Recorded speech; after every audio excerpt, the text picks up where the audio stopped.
අදත් අපේ channel එකත් එක්ක එකතු වෙන ඔයාලට සුබ දවසක් වේවා කියලා ප්‍රාර්ථනා කරනවා. අද මම නිවැරදිව chicken bun එකක් හදාගන්නේ කොහොමද කියලා තමයි ඔයාලට කියලා දෙන්න යන්නේ. මේ වීඩියෝ එකේ පියවර හරියටම අනුගමනය කළා ඔයාලත් පහසුවෙන්ම ගෙදරදී chicken bun එකක් හදාගන්න. අපි දැන් යමු වීඩියෝ එකට.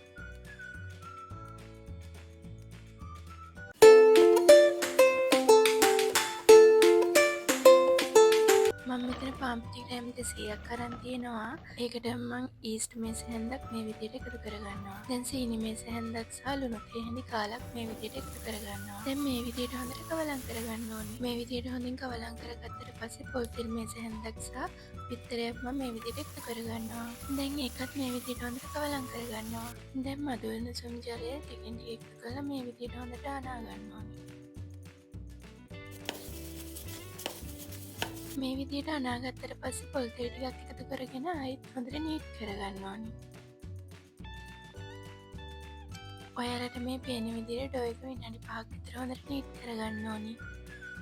ඔයාලා ඩෝ එකට වතුර එකතු කරගද්දි වතුර වැඩි කරගන්න එපා. ටිකෙන් ටික වතුර දාලා ඩෝ එක අනා ගන්න. මොකද මේ පදමට ඩෝ එක එන්න ඕන නිසා. වතුර වැඩි වුණොත් තව පිටි ටිකක් එකතු කරලා ඩෝ එක මේ පදමට හදාගන්න. දැන් අපි ඩෝ එක පිපෙන්න තියන්න යන්නේ. ඊට කලින් මම මේ විදිහට පොල් තෙල් ටිකක් ගා ගන්නවා. දැන් ලන්ච් ෂීට් එකකින් හරි පිරිසිදු රෙදි කෑල්ලකින් හරි මේ විදිහට ඩෝ එක හොඳට වහ ගන්න ඕනේ. මේ විදිහට වහලා පැයකමාරක් දෙකක් විතර හොඳින් පිපෙන්න තියන්න ඕනේ. ඒ අතරේ යමු අපි චිකන් පේස්ට් එක හදාගන්න. මම පෑන් එකට මේ විදිහට පොල් තෙල් මේස හැඳි ටිකක් එකතු කරගන්නවා. තෙල් ටික හොඳින් රත් වුණාට පස්සේ අප තේ හැඳි කාලක් සහ පොඩියට කපාගත්ත සුදු ලුණු බික් 4ක් විතර මේ විදිහට එකතු කරගන්න. දැන් මේ ටික විනාඩියක් විතර පැදුනට පස්සේ පොඩියට කපාගත්තු අවමිරිස් ටික සහ තක්කාලි ටික මම මේ විදිහට එකතු කරගන්නවා.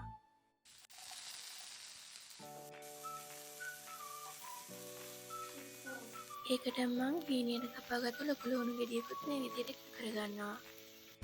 දැන් විනාඩි දෙකක් විතර මේක හොඳින් ටෙම්පරාදු කරගන්න. දැන් මේකට මම ගම්මිරිස් තේ හැන්දක්, තුන පා තේ හැඳි භාගයක්, තුන තේ හැඳි කාලක් සහ කහ තේ හැඳි කාලක් මේ විදිහට එකතු කරගන්නවා.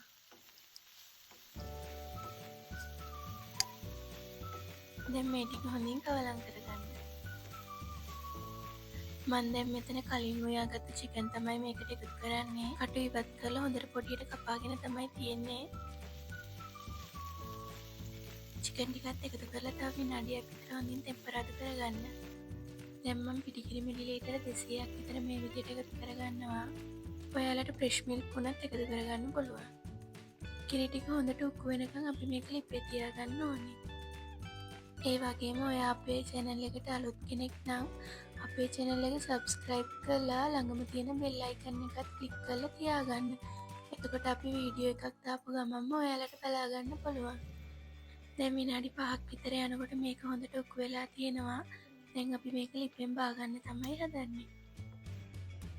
මේ ඔයාලට පේන්නේ පැය එකමාරකට විතර පස්සේ අපේ ඩෝ එක හොඳින් පිපිලා තියෙන්නේ. දැන් මං අත් දෙකේ පොල් තෙල් ටිකක් ගාගෙන මේ විදිහට ඩෝ එකේ තියෙන වායු බුබුලු ටික ඉවත් කරගන්නවා. මම දැන් ආයෙමත් ඩෝ එක නීට් කරගන්න යන්නේ. නීට් කරනකොට ඩෝ එකට අපේ ඇඟේ බර දෙන්න එපා. මොකද ඩෝ එක ගොඩක් තැලුනොත් බන් එක හොඳ සොෆ්ට් එකට එන්නේ නැති හින්දා. දැන් මම කොටස් 4කට මේ විදිහට වෙන් කරගන්නවා.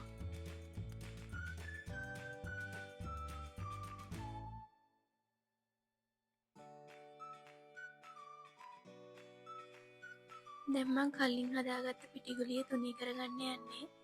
තුනී කරන තැනට මේ විදිහට පාන් පිටියක් ගහා ගන්න ඕනේ. දැන් මේ විදිහට වැඩි තලන්න නැතුව තුනී කරගන්න. තුනී කරගත්තට පස්සේ අපි කලින් හදාගත්ත පේස්ට් එක මේ විදිහට එකතු කරගන්නවා. පේස්ට් එක දැම්මට පස්සේ ඔයාලට මේ පේන විදිහට බන් එක හදාගන්න පුළුවන්. මේ විදිහට හදද්දී අතේ ඩෝ එක ඇලෙනවා නම් ඔයාලා අතට පාන් පිටි ටිකක් ගාගන්න.